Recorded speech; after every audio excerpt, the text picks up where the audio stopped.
A single gunshot shattered the quiet afternoon in Ordway, Colorado. Sophia Winters was running for her life, golden hair streaming behind her like a flag in the wind, when the bullet tore through her back. She was falling, about to hit the cold, hard ground. But instead of dirt, she landed in the arms of a stranger, a cowboy with fierce green eyes who whispered, "I've got you, miss. Stay with me now." She had been running for 3 months from a powerful man who believed he owned her, a man who paid judges, bought lawmen, and never let go of what he considered his property. But this cowboy, Thomas Summers, made her a promise that would change everything. What happens when a woman with nothing left to lose meets a man willing to risk everything to protect her?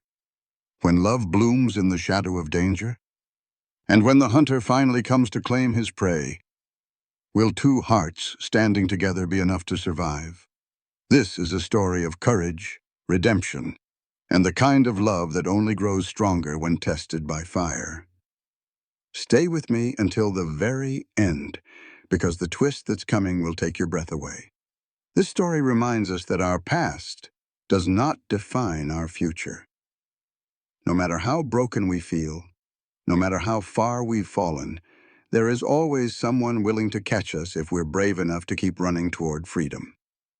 The true meaning? Real love doesn't try to own you. It sets you free.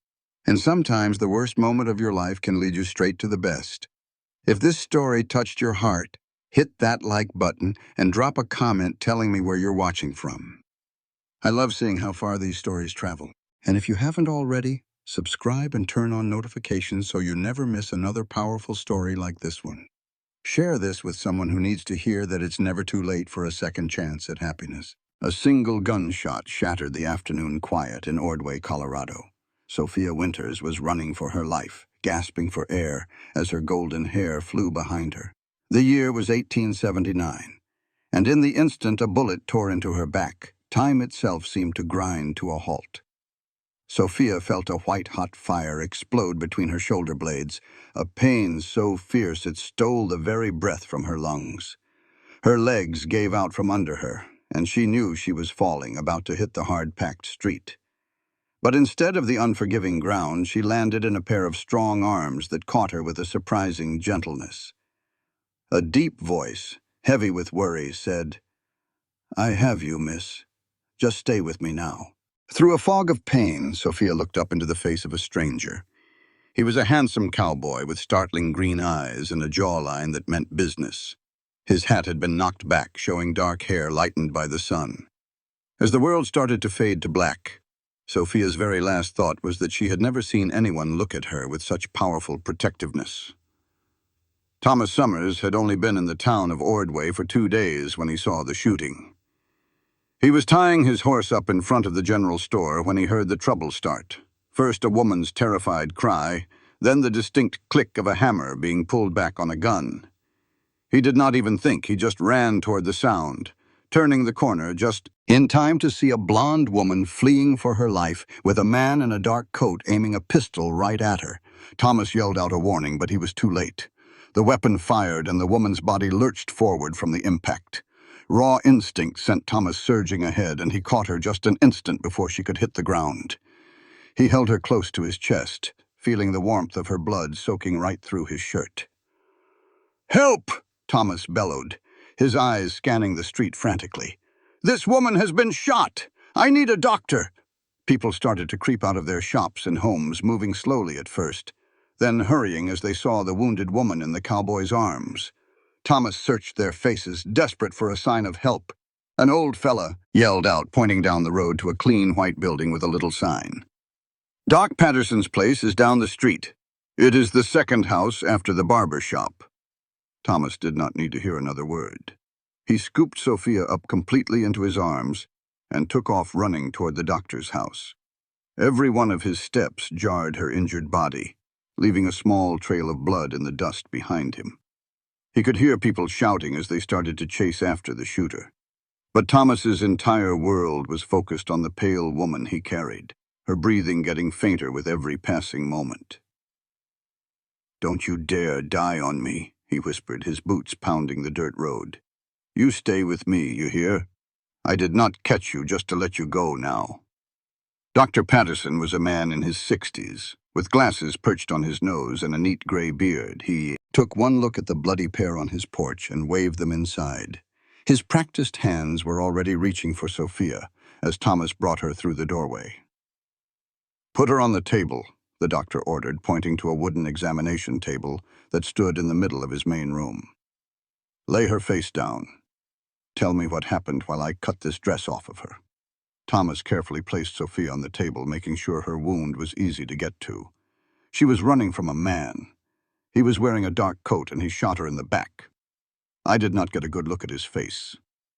The doctor moved fast, using a pair of scissors to slice through Sophia's dress and corset. He exposed the terrible wound that was pulsing blood with every beat of her heart. "The bullet is still inside her. I am going to need your help to hold her still while I take it out. She is unconscious right now, but this pain is likely to wake her up." Thomas gave a grim nod and moved to Sophia's head and shoulders, preparing to keep her steady. As the doctor started to probe the wound with his forceps, Sophia's eyes shot open and she let out a scream of pure agony that seemed to shake Thomas to his core. "Easy now," he said in a low, soothing voice, holding her firmly but with care. "The doctor is just trying to help you. You have been shot, but you are going to be okay."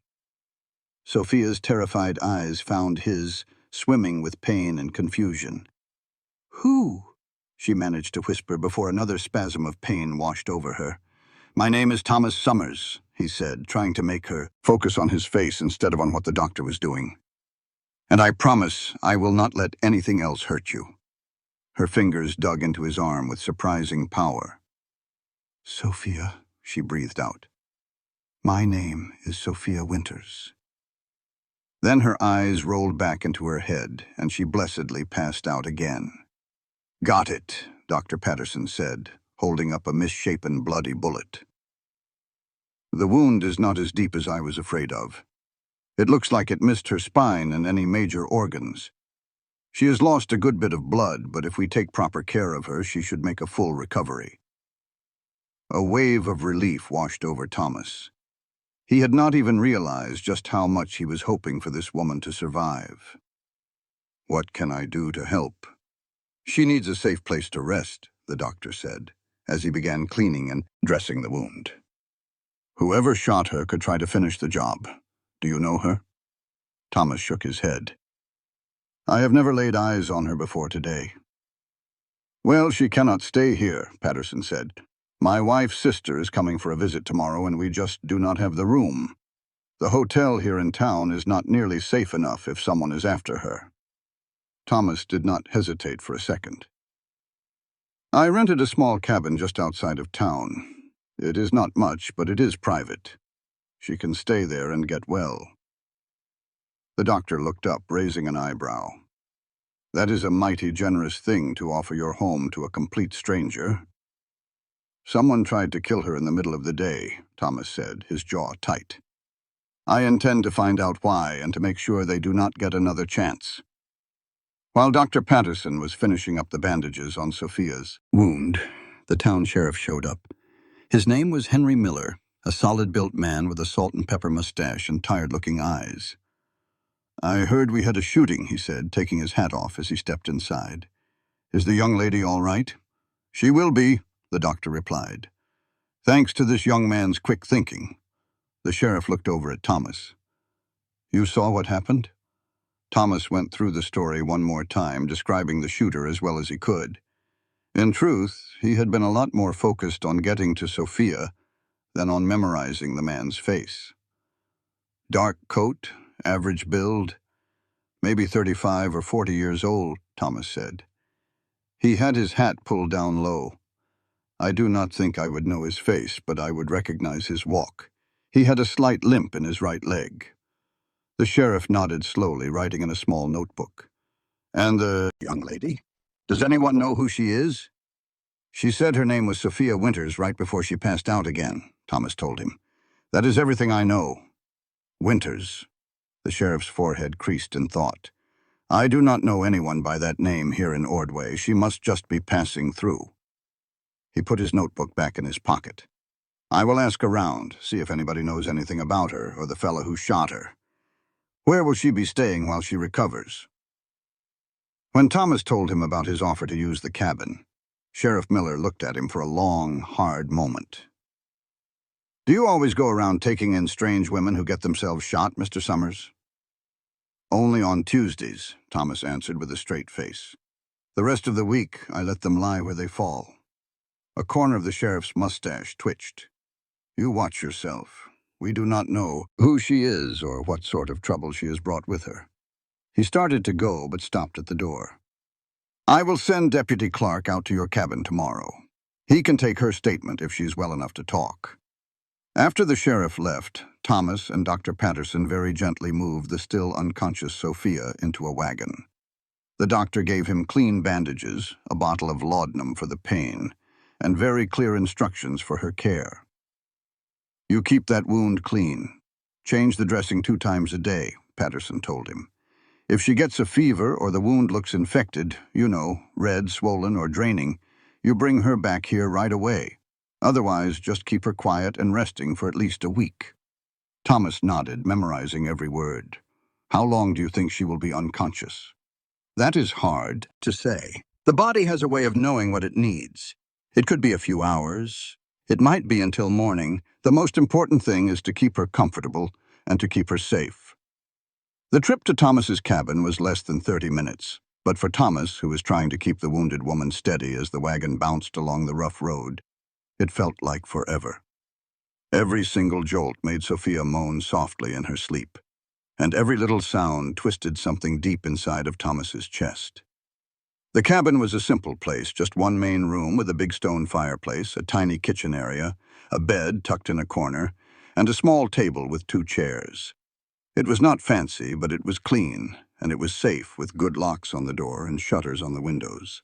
Thomas gently laid Sophia down on his bed. Then he built up the fire to fight off the evening's chill. As the sun went down and darkness settled in, he sat in a chair next to the bed. He kept his Winchester rifle resting across his lap, and he watched over the mysterious woman whose life had crashed into his own because of one single violent moment. He looked at her face in the soft, flickering light from the fire. He saw her high cheekbones, her straight nose, and her full lips that were now drawn tight with pain, even while she was unconscious.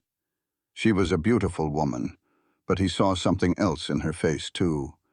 He saw a strength and a grit that was still there, even now. Who was she? Why did someone want her dead? And what was going to happen when she finally woke up and found herself in a stranger's cabin miles away from town? Thomas did not have any of the answers. But as he settled in to watch over her through the night, he made a silent promise to himself. He would protect this woman until she was strong enough to protect herself. And maybe, just maybe, if she would let him, he would help her face down whatever danger had sent that bullet into her back. The night dragged on. Thomas would drift off to sleep in the chair, but he woke up at every little sound, the crackle of the fire, the hoot of an owl somewhere outside, or the quiet moans that Sophia would sometimes make. He checked her bandage twice and was relieved to see that only a little fresh blood had come through. Just as the sun was starting to come up, Sophia finally began to move. Her eyelids fluttered and her eyes opened. They were cloudy with confusion until they landed on Thomas, who had just moved to sit on the edge from his chair when he saw her stir. "Where am I?" she breathed, her voice a mere whisper. "You're safe in my cabin outside Ordway," Thomas answered softly. "My name is Thomas Summers." He then asked, "Do you remember taking a bullet?" Sophia flinched, trying to shift, a sharp gasp of pain stopping her cold. "Yes," she finally said. "You found me." Thomas gave a slow nod. "Dr. Patterson patched you up. He said you just need time and rest to get right." He held a cup of water for her, gently lifting her head so she could take a sip. "Are you feeling up to telling me why somebody would do this to you?" Sophia drank slowly before she spoke. "That is a long story," she said, her voice a little firmer now. "And it is not a pleasant one." "I have plenty of time," Thomas assured her. "And I have seen my fair share of ugly." Sophia looked at him for a long, quiet moment, as if she were deciding what to do. At last, she let out a long breath. His name is Victor Holloway. He is a very rich man from Denver who thinks I stole something of his. Well, did you? Thomas asked directly. A faint smile briefly crossed her lips. Yes, I stole myself. Seeing the confusion on his face, she went on. I was his companion. He paid me to be on his arm at parties, to charm his business partners, and to share his bed. She said it like she was talking about the weather, but Thomas saw the deep shame in her eyes. So, you ran from him, Thomas said, the picture becoming clear. Sophia gave a weak nod. 3 months ago, I had saved up just enough to make a new start somewhere else. But Victor does not like to lose, especially when he considers something his property. You are not his property, Thomas said, his voice hard with an anger that rose up for this man he had never met. Nobody is. Victor sees things differently, Sophia answered. He has been hunting me ever since. I truly thought I had lost him when I made it to Ordway. She shut her eyes for a second. I was wrong. Thomas took in everything she was saying, his jaw set firm. The sheriff is already investigating the shooting. I can go talk to him. Tell him about this Holloway fella. No! Sophia's eyes shot open. She tried to push herself up but fell back onto the pillow with a pained cry. Victor has people in his pocket everywhere. Judges, lawmen, you name it. His money buys him a lot of friends. If he finds out I am alive, if he even suspects I have told a soul about him. Thomas placed a gentle hand on her shoulder, urging her back down. Easy now. You are going to pop your stitches. He thought about what she had said. All right then. No sheriff for now. But you are going to need time to mend, and I need to understand what we are dealing with. Is Holloway still around here? You think he will come looking for you again? He likely thinks I am dead, or close to it, Sophia replied after thinking for a second. But he is a careful man. He might just hang around for a day or two to make sure. Then we lay low, Thomas declared. The only folks who know you are here are the doctor and the sheriff, and neither of them seemed like the kind of men to sell you out. Sophia glanced around the small cabin, taking it all in for the first time. This is where you live, she said, her voice quiet. I have brought nothing but trouble to your home. I need to leave as soon as I can stand. Thomas just shook his head. You are not going anywhere until you are healed. As for what happens after that, he said, we will figure that out when the time comes. He got to his feet. You need to get some more sleep. I will fix us some breakfast when you wake up. As he started to walk away, Sophia reached out and caught his hand. Her touch felt surprisingly warm, considering everything she had been through. Why are you doing this? You have no idea who I am. I could be making all of this up. Thomas looked from their joined hands back to her face, his gaze unwavering. You could be, he admitted. But my pa taught me to measure people by what they do, not by what they say. And right now, all I see is a woman who has been hurt and hunted, a woman who has earned the right to heal up in peace. He gently pulled his hand free. Get some rest now, Miss Winters. You are safe in this house. As Thomas went to tend the fire, he missed the tears that gathered in Sophia's eyes, and he did not see the look of pure gratitude and disbelief she gave him before she finally drifted back to sleep. In the 3 days that followed, Sophia slowly got her strength back. The wound in her back was still a source of constant pain, but the fever Dr. Patterson had worried about never came. The injury itself began to heal cleanly. Thomas turned out to be a good and patient nurse. He changed her bandages with steady hands, cooked simple meals that were surprisingly good, and helped her get out of bed and into a chair by the fire whenever she got tired of lying down. In that time, they began to talk. In the beginning, they were both careful, only sharing small, simple facts about their lives. But as Sophia started to truly trust Thomas, she became more open to telling him her real story. I was not always... She paused, trying to find the right way to say it, as they sat near the fire on the evening of that third day.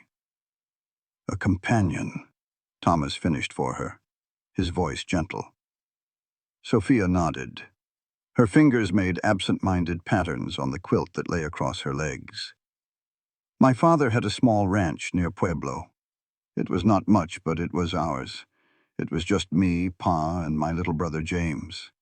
My mother passed on when I was 12. She stared into the fire, lost in her memories.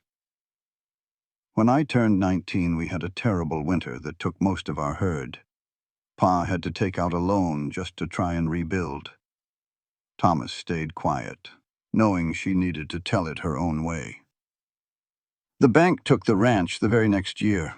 Pa could not keep up with the payments. The night we lost everything, her voice broke. He took his own life.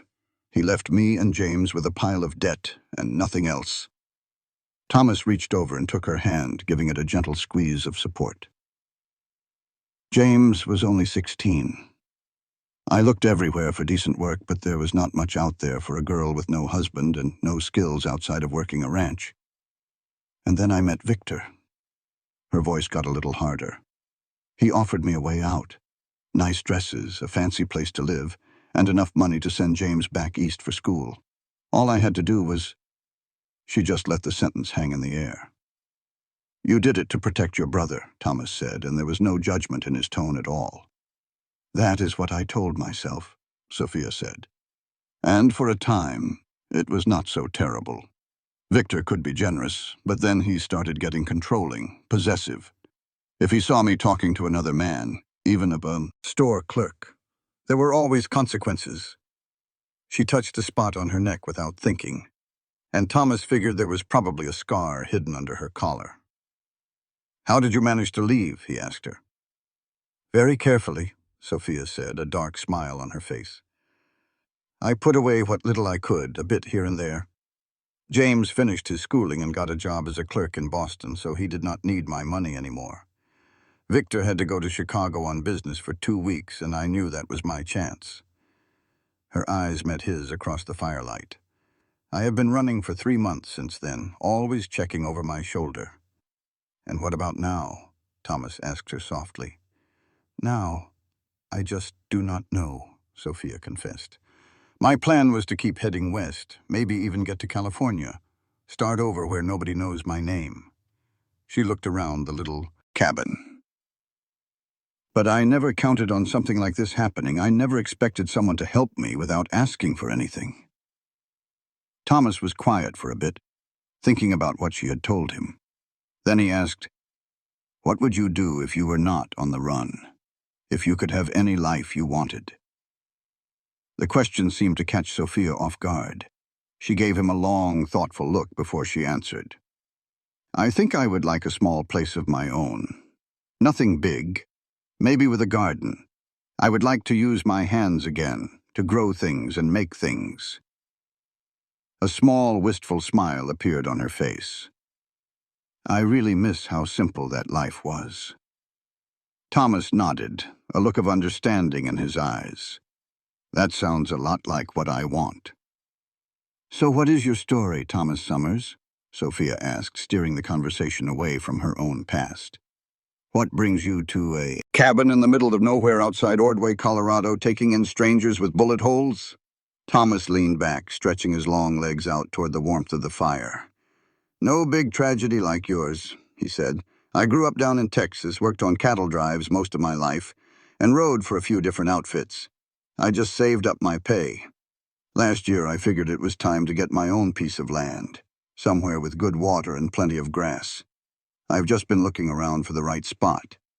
And is Ordway the right spot? Sophia asked him. Thomas shrugged his shoulders. Could be. There is a small spread up for sale about 10 miles north of here.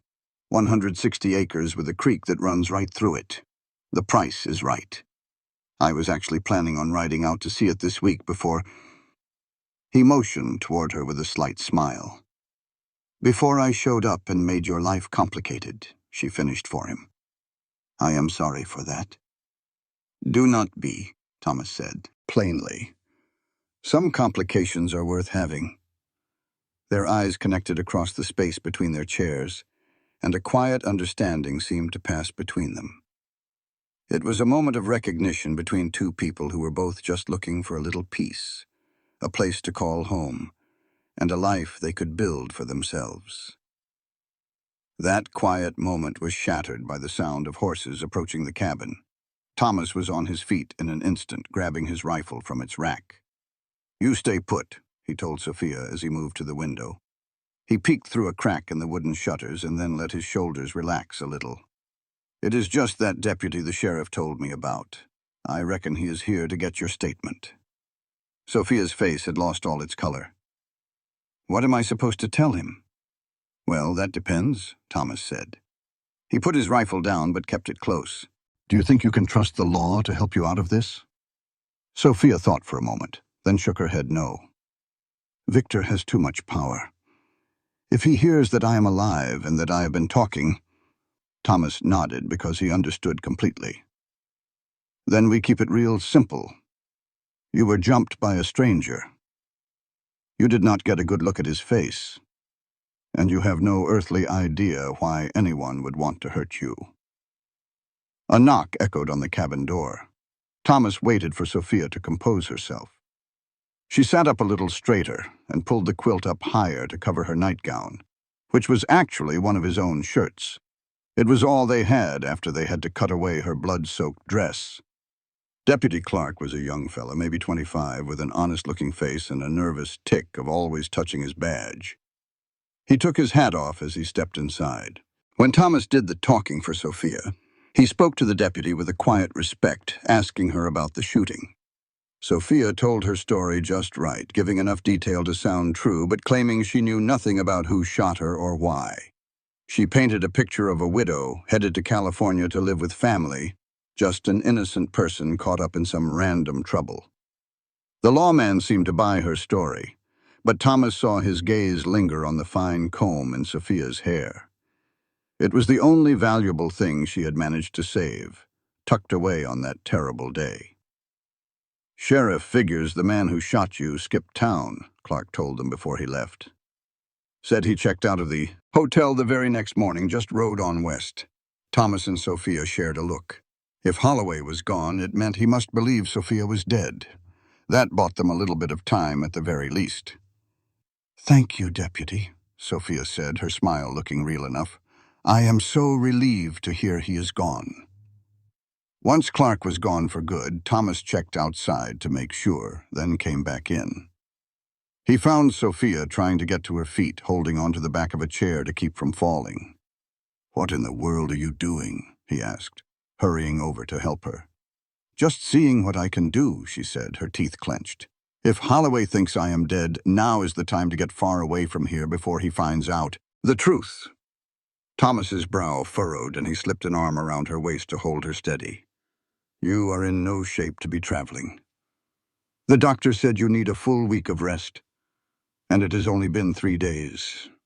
Sophia looked up at him, and he could see the fight in her eyes.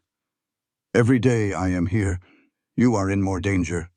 If Holloway finds out I am alive, if he follows me to this place—" "Then I will handle him," Thomas said, his voice solid as a rock. He helped her back to the bed even as she tried to argue. "Sophia, you need to listen. You can barely even stand up. A long trip would be the end of you right now." "I have been through worse," she shot back, but she let him help her lie down. "I reckon you have," Thomas answered, his voice getting softer. "But you do not have to go through it this time. Just let yourself get better. We can figure out the rest of it as we go." Sophia just looked at his face for a long, quiet moment. "Why are you doing all of this? You could have just left me with the doctor and walked away." Thomas sat down on the edge of the bed next to her, thinking on his words. "When I saw you get shot, when you fell into my arms, something just changed. I cannot rightly explain it." He rubbed the back of his neck, feeling a little awkward talking about his feelings, but he wanted to be honest. I felt like I had to look out for you. Yes, but it is bigger than that. I feel like we are connected in some way. Sophia's face softened right up. I feel it too, she admitted in a low voice. But that is even more reason for me to leave. The people who get close to me always seem to end up getting hurt. I can handle myself, Thomas told her. And right now, the only thing that matters is getting you healed up right. He stood, his voice turning more businesslike. Now I need to ride into town and get some supplies. Can you promise me you will stay put and rest up while I'm away? Sophia let out a sigh, then gave a small nod. I promise, but Thomas.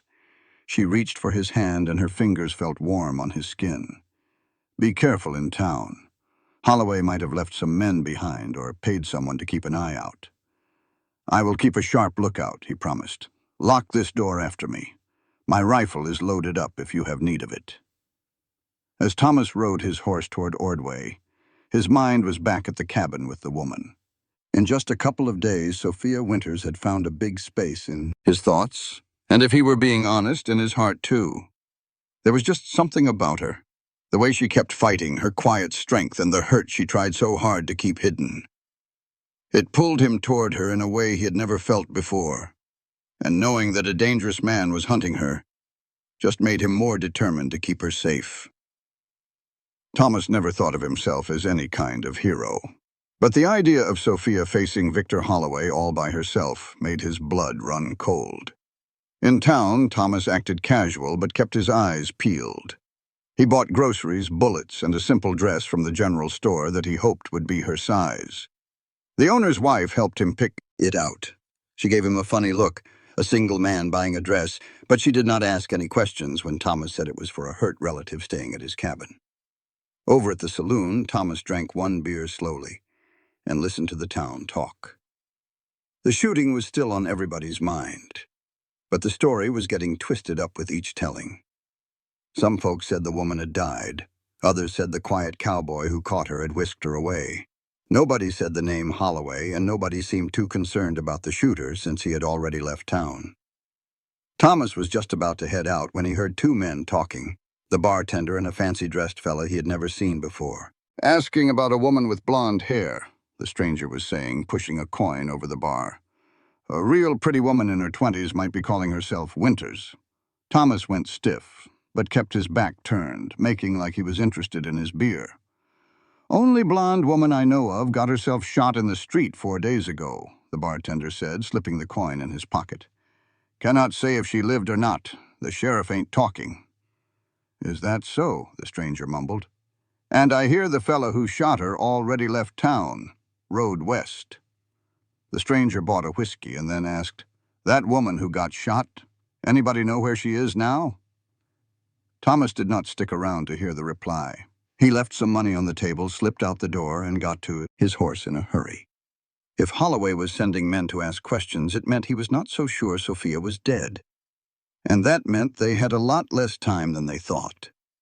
Riding hard back to his place, Thomas's mind was a whirlwind. Should they pack up and leave right now, even with Sophia so weak? Should they find a new place to hide? Or should they just face Holloway's men head-on? He was so lost in his thoughts that he nearly rode right past the trouble. There were fresh hoofprints in the dirt by the cabin, prints that were not there when he left. Instantly, Thomas was on high alert. He got off his horse a good ways back and tied it up, then moved toward the cabin on foot with his revolver in his hand. As he got closer, he could hear voices.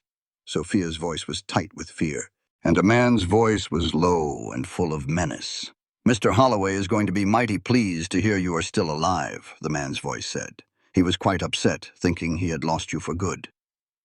You can tell Victor to go straight to hell, Sophia answered, her voice shaking but still strong.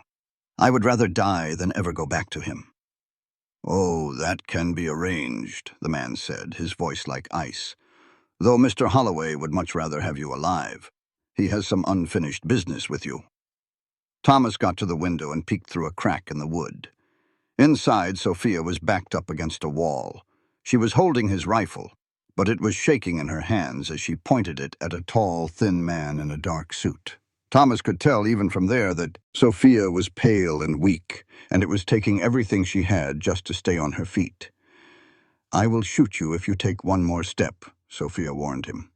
But the man just let out a cold laugh. "My dear, you can hardly stand. I do not think you could hit the broadside of a barn." He took a step toward her. "Now, let us be smart about this. Put the gun down, and I will see to it that your trip back to Denver is a pleasant one." Thomas had heard all he needed to. He moved like a shadow to the front door and found the knob unlocked. The man had either picked the lock or made Sophia open it for him. Taking a deep breath, Thomas kicked the door open and stepped inside, his revolver aimed right at the intruder. "Get away from her," Thomas ordered, his voice as hard as iron. The man spun around, showing a skinny face with beady eyes and a pencil-thin mustache. His hand started to move for his coat, but Thomas cocked the hammer on his revolver. "I would not do that," Thomas said. "Put your hands where I can see them." The man did as he was told, raising his hands up slow. "This is a private matter between this lady and her employer," he said, all smooth-like. "It is none of your business." "Seems like my business now that you're in my house threatening my friend," Thomas shot back. He moved slow and steady, putting himself right between the man and Sophia. "Who are you?" "Lawrence Barton," the man answered, giving a little bow like they were at some fancy party. "I work for Mr. Victor Holloway, and I'm here to take Miss Winters back to Denver, right where she belongs." "She does not belong to anybody," Thomas said, his voice flat. "And she is not going anywhere with you." Barton's eyes got narrow.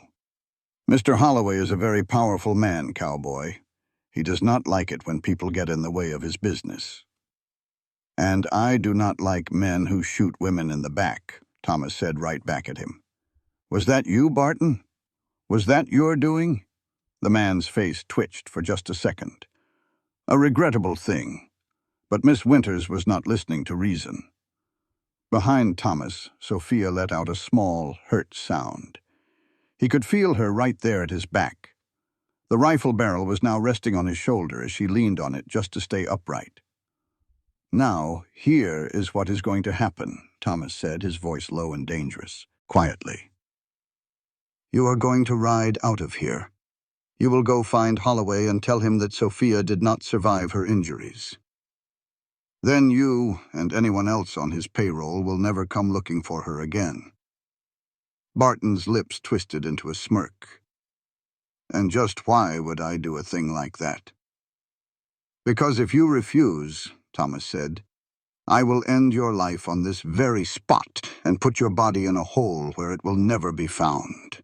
His voice held no anger, just the cold, hard truth.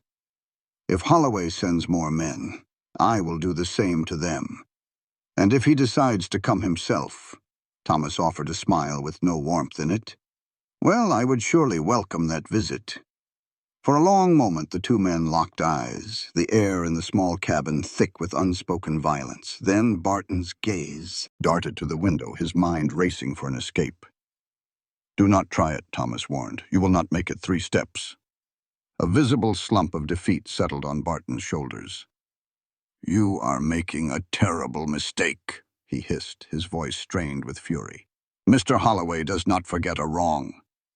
"Neither do I," Thomas answered flatly. "Now get out. Your horse is tied up on the south side of the clearing. Ride north, and do not turn around." Thomas kept his pistol aimed squarely at Barton as the man shuffled backward to the door. On the threshold, Barton stopped, his gaze finding Sophia over Thomas's shoulder. "He will never stop searching for you," he said, his tone almost one of pity. "You must know that. You will never be truly free of him." "I already am," Sophia declared, her voice sounding stronger than before. "You can tell Victor he no longer has any hold on me." Barton's jaw clenched, but he offered no reply, melting away through the doorway into the growing twilight. Thomas stepped onto the porch, watching until the man was on his horse and riding away, heading north just as he was told. Only when Barton had vanished completely did Thomas put his weapon away and go back inside. He found Sophia leaning heavily against the wall, the rifle lying on the floorboards next to her. Her face was pale from the strain and the stress. "Sophia." Thomas was at her side in an instant, pulling her into his arms. She felt so delicate against him, shaking from the last of her adrenaline. "Are you injured?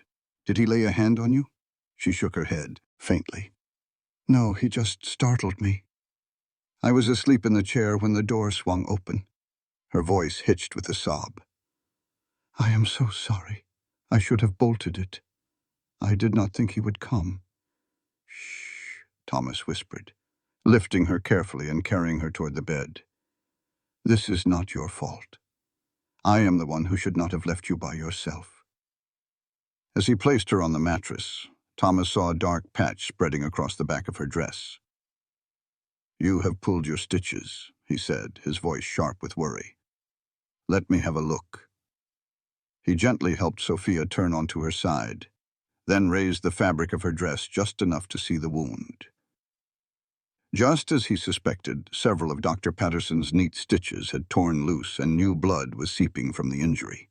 "I have to get this clean and wrap it." "Up tight," he announced, grabbing the medical kit the doctor had left for them. "This is probably going to sting."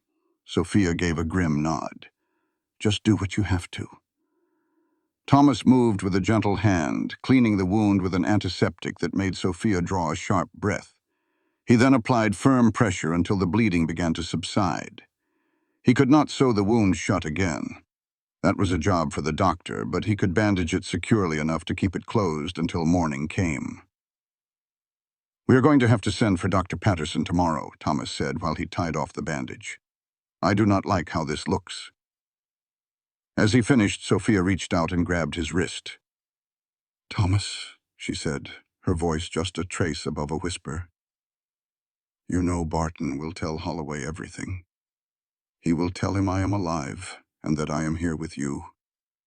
He will come for both of us now." Thomas placed his other hand over hers.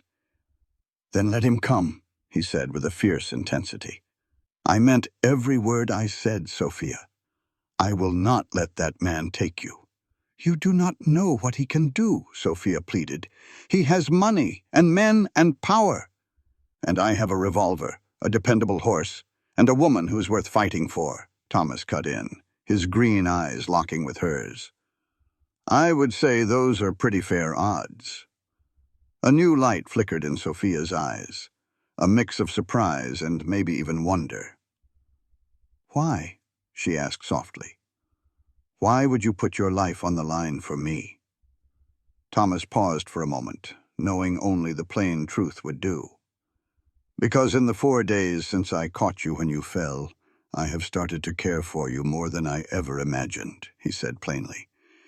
"Because you deserve a chance to have the life that you want, with a garden and a small, peaceful place to call your own." He leaned closer.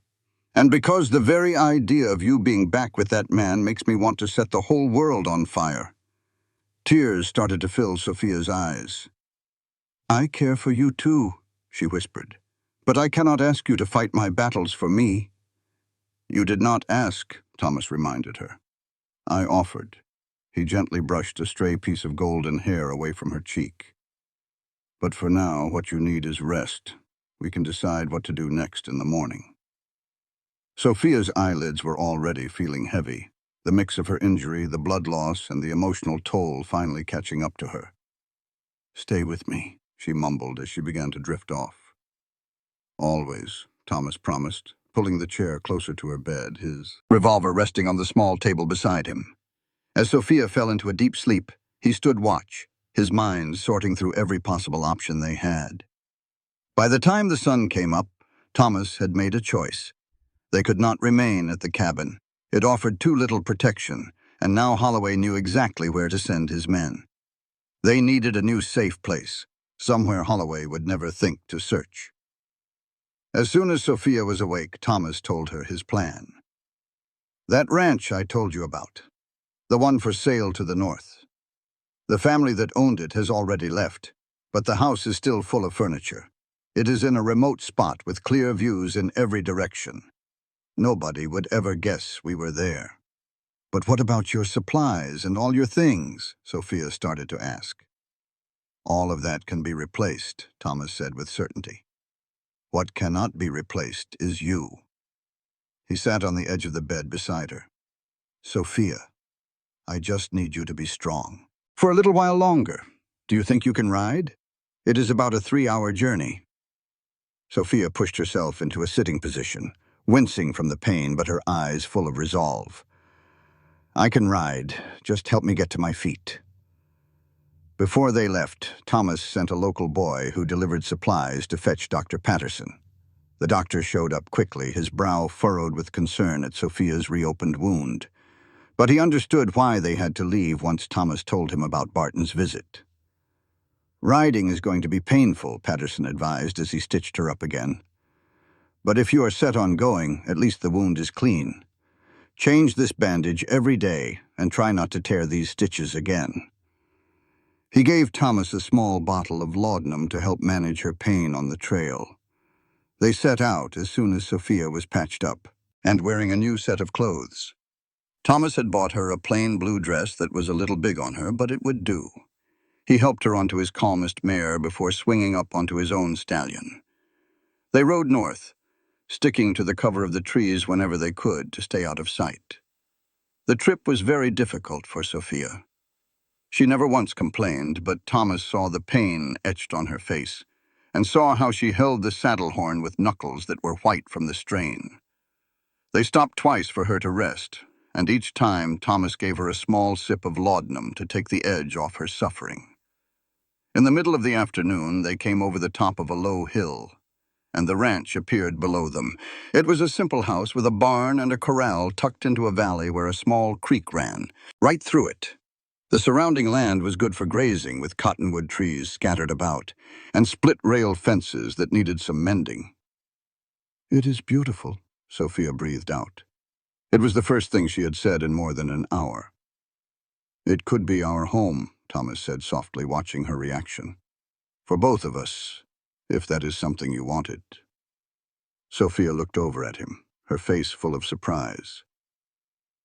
Thomas, I realize this is all happening fast, he continued. I know we have only known each other for a handful of days, but sometimes life has a funny way of showing you where you are meant to be. He reached over and took her hand in his. I am not asking you for any promises, Sophia. I'm just asking for a chance. Stay here with me and let us see if this could be the place you have been searching for. Tears began to well up in Sophia's eyes, but a bright smile broke through them like the sun after a storm. I would like that, she whispered. I would like that very much.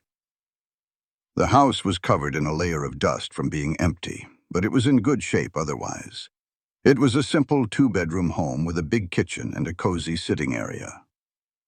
While Sophia rested on a sofa that Thomas had quickly cleared of its dust cover, he went through the house to make it secure. He checked all the locks on the doors and windows, scouted out defensive spots, and unloaded their few supplies. Later that evening, they sat together in front of a fire Thomas had started in the stone fireplace. Sophia finally asked the question that was weighing on both of them. What are we going to do about Holloway? Thomas thought for a moment before he spoke. We have a few choices. We could keep on running and try to always stay a step ahead of him. He continued, we could even try to reason with him, maybe offer him money to leave you be. His jaw set firmly. Or we can make our stand right here and fight, if that is what it comes to. He cannot be reasoned with, Sophia said, her voice certain, and I am done with running. She glanced around the room, then her eyes met Thomas's. I want to stay here. I want us to build something that is real. Her voice grew stronger with every word. If Holloway comes, then we will face him together. Thomas nodded, a feeling of pride and admiration for her swelling in his chest. Together, he agreed. The following 2 weeks went by in a quiet and peaceful way. Sophia's wound healed up nicely, and she got her strength back much faster than Thomas could have hoped for. Before long, she was able to get around the house on her own. even making her way out to the porch to sit and draw in the clean mountain air. In all that time, Thomas only made the ride into town once, and that was to buy the ranch outright. He paid for it in cash with nearly every penny he had saved, and he had the deed drawn up in both his name and Sophia's. That move made the bank manager raise an eyebrow, but the man kept his thoughts to himself. While he was in Ordway, Thomas kept his eyes peeled for any of Holloway's men, but the town felt peaceful, like it was a world away from outside troubles. As April bled into May, Sophia started taking on little chores. She cooked their meals, planted a small garden for the kitchen, and mended their clothes. They settled into a comfortable routine, working alongside each other through the day and talking deep into the evenings, trading stories about where they'd been and dreaming about where they were going. The feelings building between them went mostly unsaid, but you could see it in every look, every time their hands brushed, every smile they shared. Thomas would catch himself just watching Sophia when she wasn't looking. He'd notice the way the sun got tangled in her blonde hair, the steady grace of her hands as she worked, or the hard set of her jaw when she was wrestling with a tough chore. And for her part, Sophia seemed to just blossom there in the safety of the ranch. The bone-deep weariness she had carried for months on the run started to fall away. Her laughter came easier, her words flowed freely, and she started looking at what was ahead with hope instead of just fear. One evening, as they were sitting on the porch, watching the setting sun paint the whole western sky in shades of orange and red, Thomas finally put words to what had been growing between them for weeks. "I'm falling in love with you," he said, plain and simple, his gaze fixed on the faraway mountains. "I know it's been quick, and I know you've got every reason in the world to be careful, but I just wanted you to know that." Sophia sat quiet for a long time, so long that Thomas started to worry he'd said too much.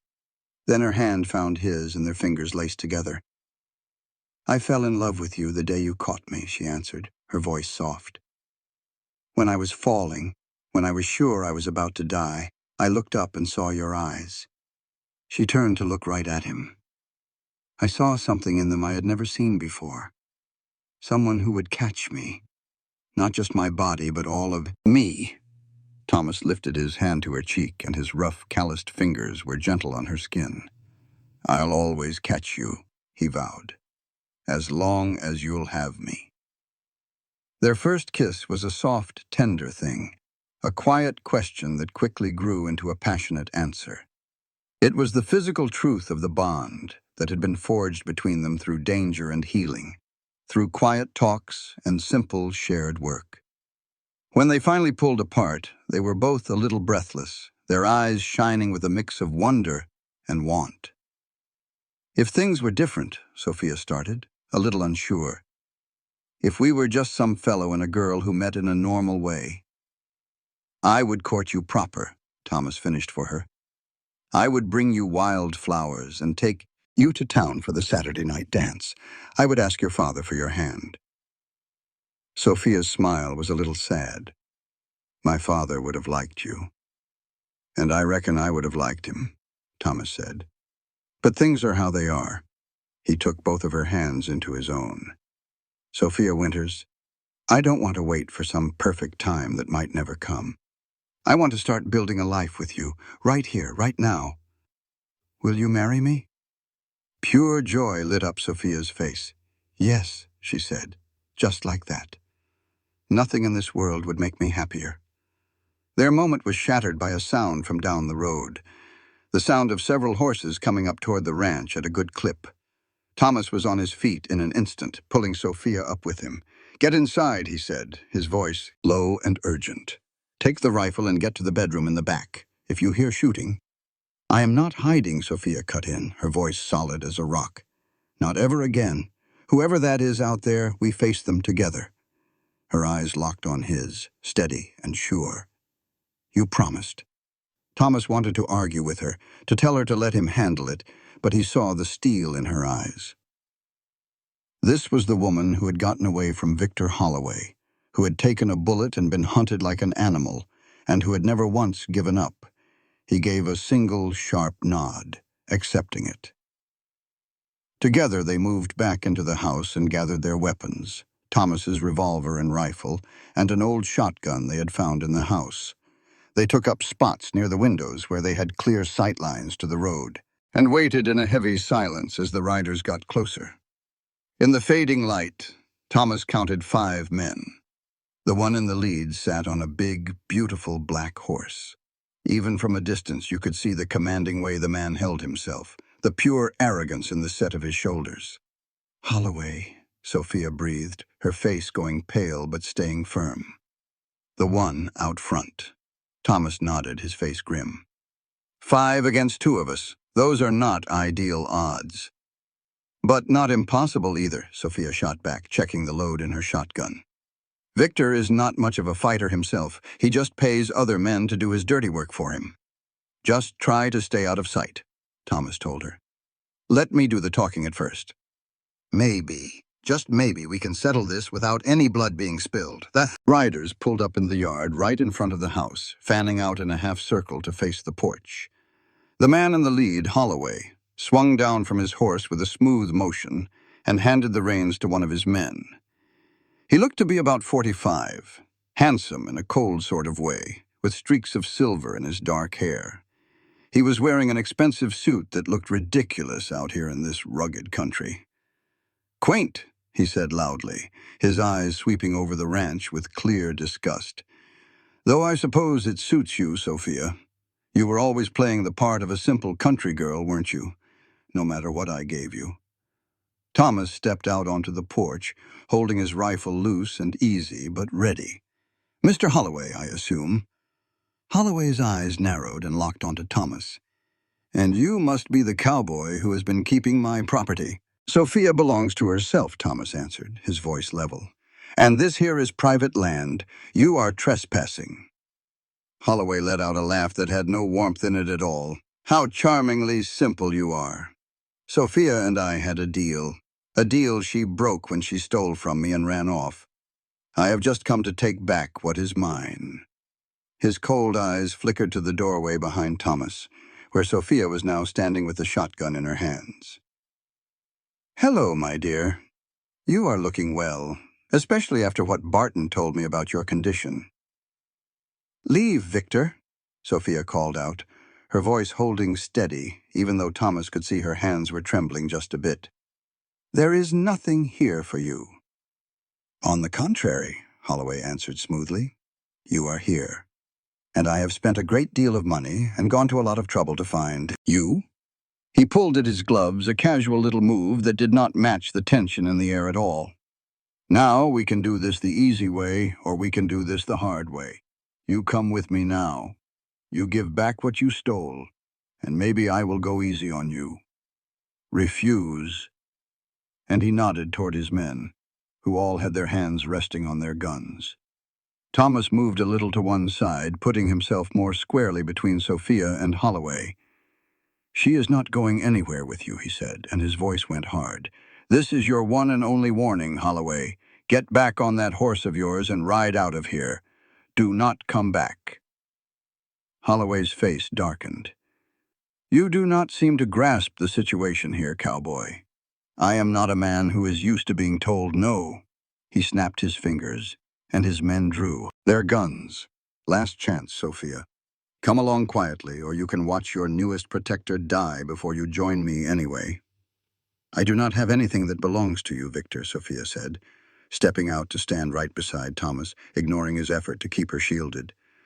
"I only took what was mine by right, the money you paid me and the clothes I was wearing." "You took more than that," Holloway snarled, his calm facade finally starting to crack. "You took my dignity. You took my reputation. People are whispering that Victor Holloway could not even keep his own woman in line, that she would rather have nothing than accept my generosity." His voice dropped low and dangerous. "No one leaves me, Sophia. No one." Thomas saw the exact moment when talking was no longer an option. He saw it plain as day in Holloway's eyes, a cold, hard resolve that would not accept anything less than total victory. Next to him, Sophia went stiff, seeing the same thing he did. "Then I am sorry it has to be this way," Thomas said quietly. In one smooth, fast motion, he brought his rifle up and fired, hitting the man standing right next to Holloway, the one who already had his pistol halfway out of its holster. Then all hell broke loose. Thomas yanked Sophia down with him as bullets chewed up the wood of the porch railing. They scrambled through the front door, getting behind the safety of the house's thick log walls. Outside, Holloway was yelling orders while his men spread out, trying to find a clear shot into the house. "The windows," Thomas yelled, already crawling toward one of the spots they had planned. "Remember what we talked about?" Sophia gave a grim nod and moved to the window she was assigned on the side of the house. Thomas had figured this might happen. He had stacked up furniture to make good cover near the windows, giving them protected spots to defend the house from. The firefight that broke out was short, but it was furious. Thomas, firing steady and careful from his position, managed to hit another one of Holloway's men. Sophia did not have his experience with a gun, but she laid down enough covering fire to keep the other men from trying to rush the house. The fight turned when one of Holloway's men tried to sneak around to the back door. Sophia had figured he might try that. She had already moved to a new spot, and she was waiting for him. A shotgun blast tore through the man's shoulder and chest, not enough to kill him, but plenty to knock him out of the fight. "Get on now," Thomas yelled when the gunfire paused. "You're down to 2 men. Take what's left of your crew and go before more of you end up hurt." A tense quiet settled over the place. Then Holloway's voice rang out, much closer this time, from right alongside the house. "Maybe we can still come to an understanding," he called out. "I'm a man of reason. Just name a price for the woman." "She is not for sale," Thomas answered with cold fury. "And neither is her liberty." After another pause, there came the sounds of hurried movement, running feet, and a horse neighing in fright. Thomas risked a look through the window and saw Holloway dashing toward the house, using his own wounded men for cover, with a pistol gripped tight in his hand. "Sophia, he's coming inside," Thomas warned, already moving to cut him off. He got to the front door just as Holloway came crashing through. The 2 men smashed into each other with enough force to send them both stumbling backward. For an older man, Holloway was shockingly strong, and his fury gave him even more strength. He threw Thomas hard against the wall, jamming the revolver right under the cowboy's chin. "I will kill you," Holloway hissed, his face twisted up with rage. "I will kill you and take her back regardless." Thomas fought against Holloway's hold, but the gun barrel pressed painfully into his throat, making it hard to get a breath, much less fight back proper. "Victor!" Sophia's voice sliced through the air, like a razor. She was standing in the kitchen doorway, her shotgun leveled steady at Holloway's back. "Let him go, or I swear to you I will shoot." Holloway went still, but kept his grip on Thomas. "You are not going to shoot me, Sophia," he said, his voice full of certainty, even with a gun on him. "You do not have it in you to kill a man in cold blood." "You are right about that," Sophia said, her voice unshaken. "I have never wanted to cause harm to a soul. But you are not leaving me any other choice." She took one step forward. "I will not go back with you, Victor. Not now. Not ever. This is my home now. And this is the man I love. If you make me pick between your life and his, I am choosing him." Something in the way she said it must have made Holloway believe her. His hold on Thomas eased up just a bit, and a flicker of doubt showed on his face for the very first time. That was the only chance Thomas needed. With a sudden burst of energy, he slammed Holloway's gun hand skyward, and the revolver fired a harmless shot straight into the ceiling. The 2 men wrestled for the weapon, crashing over furniture in their struggle. Thomas was younger and stronger, but Holloway fought with the fury of a man who'd never known defeat. They tumbled out the front door and onto the porch, still grappling for the pistol. A shot exploded, and Thomas felt a hot, searing pain along his ribs. Holloway had managed to pull the trigger, the bullet just grazing Thomas's side. With a yell of pain and pure grit, Thomas finally wrenched the revolver from Holloway's hand and tossed it out into the yard. His fist met Holloway's jaw once, then twice, sending the older man staggering back with blood pouring from his split lip. "It is over," Thomas gasped. holding a hand to his bleeding side. "Your men are either down or gone. You have lost." Holloway wiped the blood from his mouth, his eyes burning with pure hatred. "It is never over," he spat. "I have friends in places you cannot even dream of. I will have the law on you. I will say you kidnapped her, that you stole from me. I will see you both ruined." "No, you will not," Sophia's voice came from the doorway. She walked onto the porch, her shotgun still in her hands, though pointed down now. "Because if you even try, I will tell every newspaper from here to Denver just what kind of man you truly are, about the women you keep and how you treat them." She lifted her chin in defiance. "Your reputation, your precious place in society, it would all turn to dust. Is that what you want, Victor?" Doubt crossed Holloway's face, but it was quickly replaced by cold calculation. He tried to straighten his torn jacket, regaining some of his usual composure. "You are bluffing," he said, but his voice held a sliver of uncertainty. "Go on and try me," Sophia challenged him, taking another step closer. "Or you can accept that I have moved on with my life, that I want nothing else from you, and you can leave us be." Holloway's gaze shifted from Sophia to Thomas and back again as he considered his choices. Finally, he let out a short, bitter laugh. "He will not make you happy, you know," he said to Sophia. "Men like him, they do not understand a woman like you. You will be bored of him inside of a year." "That is a chance I am more than willing to take," Sophia answered calmly. Holloway just stared at her for a long moment, and for a second something that looked almost like regret passed over his face. Then he stood up taller, his expression hardening back into his familiar mask of control. "Keep her then," he said to Thomas. "But understand this, if I ever lay eyes on either of you in Denver, this truce is over."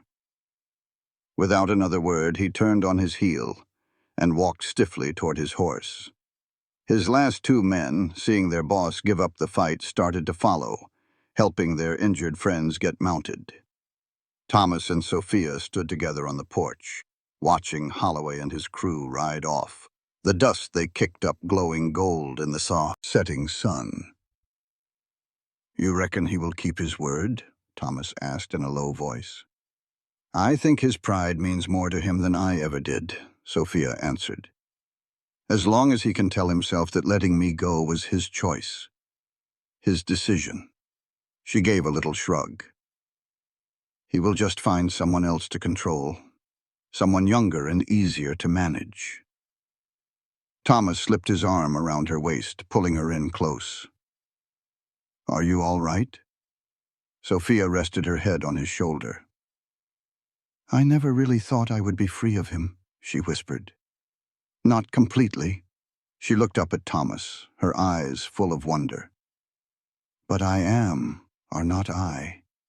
It is truly over." "It is over," Thomas said, and he kissed her on the forehead. "And now, something new can begin." They were married 2 weeks later in the little church in Ordway, with Dr. Patterson and Sheriff Miller standing as their witnesses. Sophia wore a simple white dress she had made herself, with wildflowers tucked into her hair. Thomas had on his best shirt and a new vest, and his eyes never once left Sophia's face as they said their vows. The ranch began to thrive under their hard work. Thomas bought some cattle and horses, slowly building up a good-sized herd. Sophia's garden grew from just vegetables to include flowers and medicinal herbs that she would sell in town. Working together, they mended fences, painted the house, and made the property into a real home. News of Sophia's skill with healing spread, and it was not long before women from all over were coming to her for folk remedies and advice. She found she had a special talent for midwifery, bringing new life into the world with skilled hands and a kind heart. It was good healing work that helped to wash away the memories of her time with Holloway and replace them with a sense of purpose and pride. Thomas took to ranching like he was born for it. He had a natural way with animals and a deep understanding of the land that served him well. Under his care, the ranch, which they decided to call Sunnyside for the way the morning sun bathed the eastern fields in gold, became known for its fine animals and honest business. Their happiness did not come without its share of troubles. The work was hard, and the weather could be cruel. There were dry spells that threatened the crops and harsh winters that put the herd at risk. But they stood up to every challenge side by side, and their love for each other grew stronger with every struggle they overcame and every victory they shared. A year after they were married, as spring was bringing new life to Sunside Ranch, Sophia found out she was expecting their first child. The news filled both of them with a mix of joy and nervousness. Being parents was a new and unknown trail, a whole new adventure that neither one of them had expected when they first met on that day in Ordway. "What if I am not a good mother?"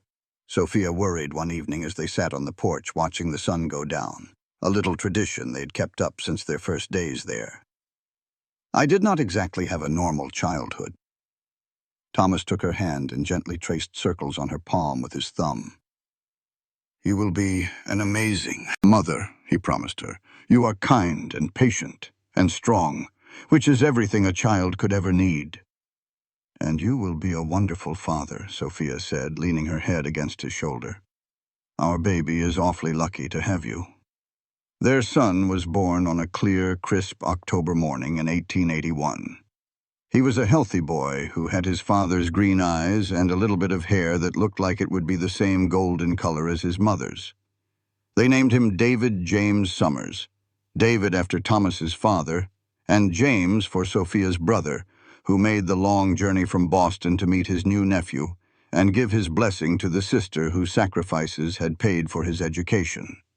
Looking at her family with her husband holding their son and her brother standing there so proud beside them, Sophia felt a deep sense of peace she had never known before. The road that had brought her to this place had been a hard one, full of darkness and fear, but it had led her right here to this life and to this love. 2 years after that, Sophia gave birth to twins, a boy and a girl they named Michael and Elizabeth. The Summers family was now complete, and their home was filled with laughter, a few tears now and then, and the boundless energy of 3 lively children. As the years rolled by, the memory of Victor Holloway began to fade, becoming just a dark shadow from a life long past. Every once in a while, travelers coming from Denver would bring news that Holloway had married a young woman from a rich family, had grown his businesses, and had lost a good bit of money during a downturn. But those stories no longer held any sway over Sophia. They were just old stories now, tales of a man who tried to ruin her happiness and failed spectacularly. One warm summer evening in 1889, while Thomas and Sophia sat on their porch swing, watching their kids chase lightning bugs in the twilight, Thomas finally asked the question he had carried for years. "Do you ever have second thoughts," he asked, "about choosing all this instead of the easy life you were offered?" Sophia let her gaze wander over their ranch, from the solid house they had added onto for their growing family, to the thriving vegetable patch, and out to the healthy cattle grazing in the far pasture. She thought about her children, growing up so strong and full of wonder, completely free beneath the big Colorado sky. Then her eyes landed on Thomas, his face creased by the sun and years of hard work, but still so handsome, still looking right at her with that same mix of love and awe from the day he caught her. "Never," she said, her voice full of certainty. "Not for one single second." A slow smile spread across Thomas's face as he took her hand. "Me neither," he said, his voice soft. "Though I do think about how close we came to never knowing each other. If you hadn't been tearing through Ordway that day, if I hadn't been standing right on that spot." "I believe some things are just meant to be," Sophia replied, giving his hand a gentle squeeze. "Of all the places I could have fled to, all the times Holloway's men could have finally cornered me, it happened right there, right then, with you close by." She leaned her head onto his shoulder. "They shot me in the back as I ran, and you caught me before I could even hit the ground. It was the absolute worst moment of my life, and the very best, because it delivered me to you. To us, Thomas corrected her softly, pulling her closer with his arm. To this good life we have built with our own two hands.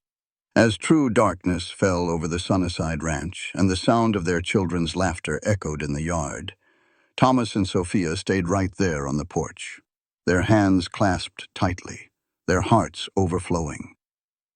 They had discovered in one another more than just love.